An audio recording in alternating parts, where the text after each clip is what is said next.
Anda masih mengikuti KI Perspektif Pagi bersama saya Iksan Anugrah. Kita masih membahas tentang UMK 2023, tumpang tindih aturan dan bayang-bayang resesi.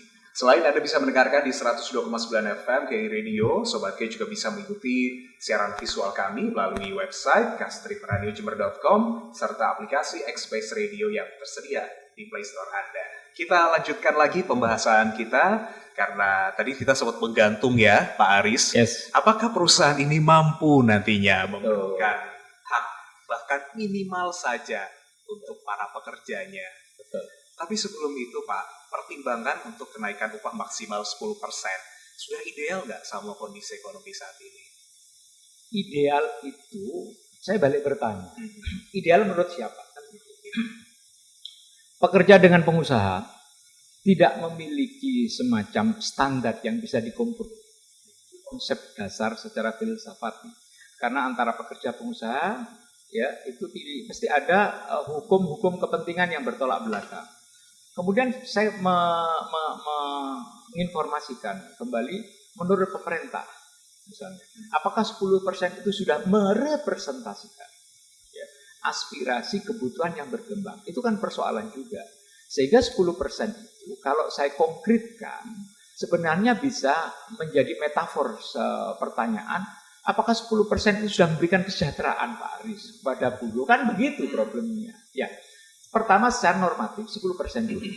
Memaknai 10% ya berarti dibuka ruang di Dewan Pengupahan untuk menetapkan rekomendasi besaran nominal sampai 10%.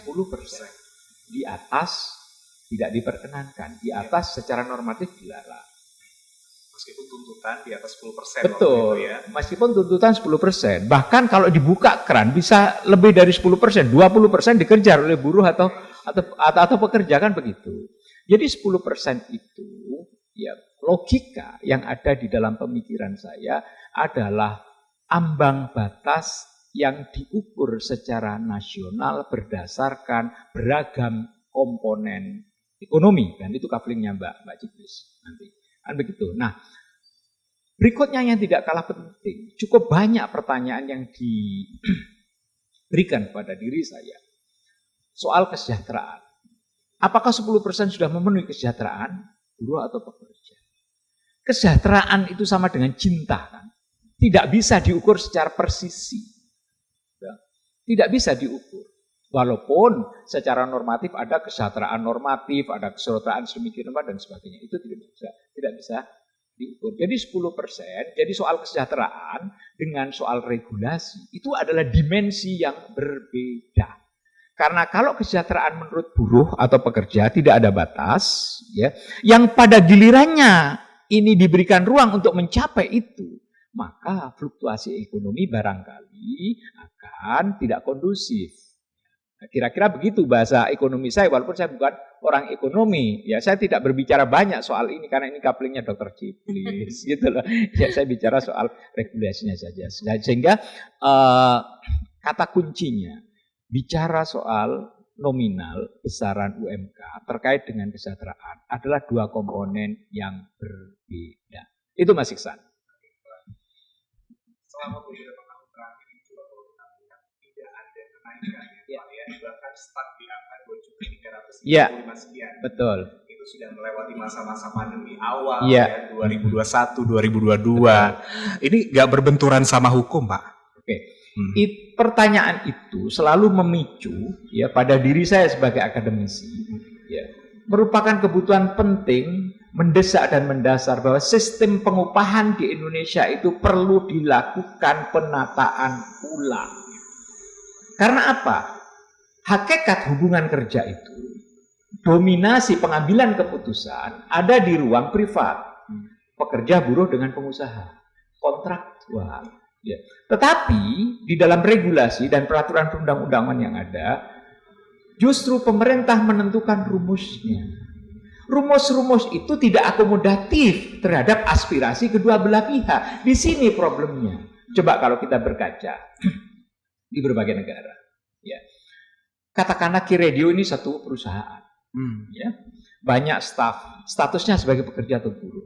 Pekerja atau buruh tahu omset tahun ini ke radio berapa? Katakanlah 100 juta. Maka UMK-nya, bukan UMK, maka upah dari pekerja ke radio itu katakanlah 10 juta. 2023, 2 kali lipat, 200 juta. Linier, upah buruh mengikuti itu. Dengan catatan ada transparansi informasi dari manajemen K Radio terhadap buruh atau pekerja. Dengan demikian, ya, tidak saja transparansi yang bisa kita ikuti sebagai wahana, ada rasa memiliki pekerja atau buruh untuk mendapatkan upah sebesar-besarnya. You harus kerja dong. You harus optimal. You harus disiplin, karena konsepnya konsultan K Radio pada saat obrolan kita sebelum siaran kali ini, ya, tanamkan konsep kita. Kita itu aku, pengusaha, engkau buruh adalah kita. Sekarang kan tidak di dalam regulasi Undang-Undang Ketenagakerjaan. Aku pekerja, aku pekerja atau buruh, you pengusaha. Aku pengusaha, aku punya otoritas. Ini saya PHK atau dia, it's depend on me. Okay. Ya, aku engkau, bukan konsep kita. Ini satu fakta-fakta yang harus dipertimbangkan di dalam dunia akademis Mas Iksan. Ya. Karena kalau ngomongin soal upah ya, apalagi ya, ini nggak bisa disamaratakan ya nanti ya. Kita punya perspektif masing-masing juga. Ya. Oke. Sebelum lanjut dengan Pak Aris, ini saya ke Bu Ciplis ya. Kita lanjut soal tanggapan Bu Ciplis terhadap kenaikan upah yang maksimal 10% ini dari sisi ekonomi. Iya, terima kasih Mas Iksan. Menarik sekali ya kalau kita mendiskusikan masalah kenaikan upah maksimal 10%. Kita tahu 10% berarti itu ambang batas maksimum yang harus dilakukan oleh perusahaan untuk memberikan upah kepada pekerjanya. Akan tetapi kita harus ingat bahwa dampak dari kenaikan upah itu adalah kenaikan harga pastinya nanti. Jelas. Perusahaan pasti akan memasukkan biaya komponen kenaikan upah itu terhadap harga-harga barang yang akan dijual, Mas Iksan, pastinya. Nah, oleh karena itu saya pikir cukup berat, bahkan sangat berat menurut saya bagi perusahaan untuk menaikkan upah sampai 10% maksimum.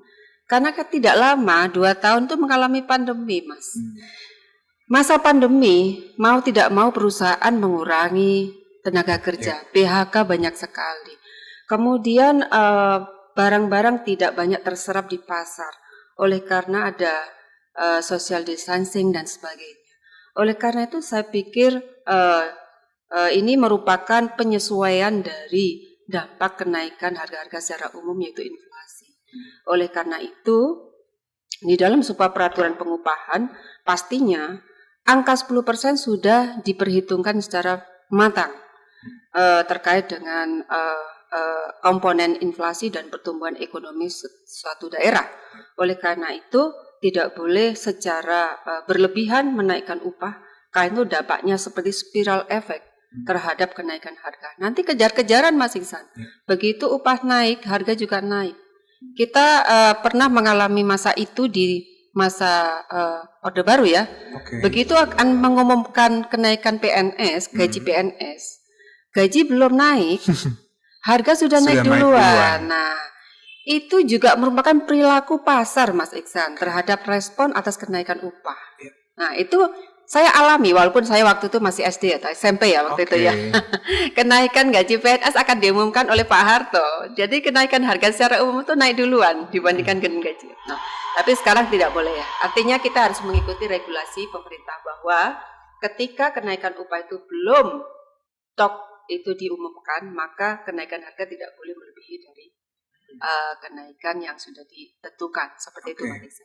Nah, oleh karena itu saya pikir cukup berat, tapi harus ada komunikasi yang baik antara pemerintah, pebisnis atau perusahaan dan pekerja. Oleh karena itu saya sepakat dengan yang disampaikan oleh Pak Aris bahwa di dalam sebuah perusahaan, organisasi itu tidak boleh mengatakan bahwa aku pengusaha, engkau pekerja, tidak ada hubungan yang sangat kondusif. Itu tidak baik menurut saya. Tapi kalau sama-sama memiliki perusahaan itu, maka ada tanggung jawab untuk memaksimalkan produktivitas sebuah perusahaan seperti itu. Karena pada dasarnya juga sudah ada regulasi kan ya yang nanti mengatur pengupahan. Bukan dari kewenangan si yang merasa memiliki perusahaan itu. Oke. Cuman problem yang ada di lapangan tadi seperti yang disampaikan Pak Koster, berapa perusahaan yang akan mengikuti aturan itu? 40% bahkan, tidak sampai 50% Mas Iksan. Oleh karena itu saya pikir ini merupakan PR besar bagi Dinas Tenaga Kerja Ya. untuk merekapitulasi mengenai data-data perusahaan yang ada di daerah tersebut. Yang Kalau tidak di sesuai, Jember, di Jember, di Provinsi Jawa Timur, berapa sih perusahaan yang wajib menerapkan upah minimum tersebut? Dan siapa yang tidak menerapkan peraturan tersebut? Nah, itu tidak ada monitoring evaluation, Mas Iksan. Selama ini ya. Selama ini. Dan data pekerja itu tidak ada yang bisa merekap secara detail. Apa karena sudah saking banyaknya perusahaan yang ada ya? Bisa jadi. Tapi sekarang zaman teknologi. Iya saya dong, pikir, teknologi nggak bisa di ini ya. harus membantu, Tepis. mempermudah untuk merekap data perusahaan dan pekerja. Ya. Tadi yang sempat menariknya itu adalah ketika upah naik, otomatis barang-barang juga bisa naik ini. Betul. Ini yang kadang bisa dikhawatirkan juga. Tapi di satu sisi upah memang butuh untuk dinaikkan ya. Melihat kondisi saat ini ya, Ciplis. Betul. Apalagi selama beberapa tahun terakhir juga seperti yang tadi kita bahas dengan Pak Aris ya, mengenai di Jember yang tidak mengalami kenaikan UMK-nya. Nah, kalau selama ini menurut Bu Ciplis, bagaimana dampak terhadap sektor ekonomi di Jember dengan tidak adanya kenaikan selama beberapa tahun terakhir ini? Ya, kalau inflasi itu naik duluan Mas daripada kenaikan upah, pastinya daya beli menurun dong. Ya. Jadi ketika upah selama ini konstan, kemudian ada kenaikan harga inflasi, maka pastinya daya beli masyarakat akan menurun atau berkurang. Yang semula basic need yang bisa dibeli adalah sekian persen, sekarang tambah turun lagi. Nah, oleh karena itu Mas Iksan, di sini yang mengatur inflasi pastinya Otoritas Bank Indonesia ya. Untuk supaya stabilitas inflasi atau kenaikan harga itu tidak terlalu melonjak dibandingkan dengan kenaikan upah. Oleh karena itu, sinergitas Bank Indonesia dengan kabupaten atau provinsi atau seluruh nasional Indonesia itu diterapkan bahwa apa yang menyebabkan kenaikan inflasi di daerah itu. Scarcity itu kelangkaan ya Mas Iksan. Ketika yang namanya inflasi itu disebabkan oleh apa? Kenaikan permintaan, demand shock, atau ketersediaan yang berkurang atau supply shock. Nah, itu harus dimitigasi. Mana yang menyebabkan inflasi? Demand shock atau supply shock. Nah, ketika itu disebabkan oleh ketersediaan yang tidak mencukupi, berarti itu tugas daerah untuk bisa menata distribusi dari barang-barang yang akan didistribusikan kepada high-end konsumen, end user sebagai end user. Nah, oleh karena itu, Mas Iksan, ketersesuaian antara kenaikan upah dan tingkat inflasi itu penting. Nah, seberapa besar yang tadi Pak Koster sampaikan bahwa seberapa besar kenaikan upah itu akan mengcover kenaikan inflasi supaya daya beli itu konstan. Seperti itu. Terutama untuk basic need, kesehatan dan edukasi. Oke. Baiklah, kita akan lanjutkan lagi Sobat K nanti pembahasan kita. Karena masih ada pesan-pesan yang berikut ini dan Anda juga pastikan bisa terus mengikuti siaran K Perspektif sampai dengan jam 11 siang nanti. Tapi sampai dengan jam 10 pagi ini kita masih membahas tentang UMK 2023, tumpang tindih aturan dan bayang-bayang resesi.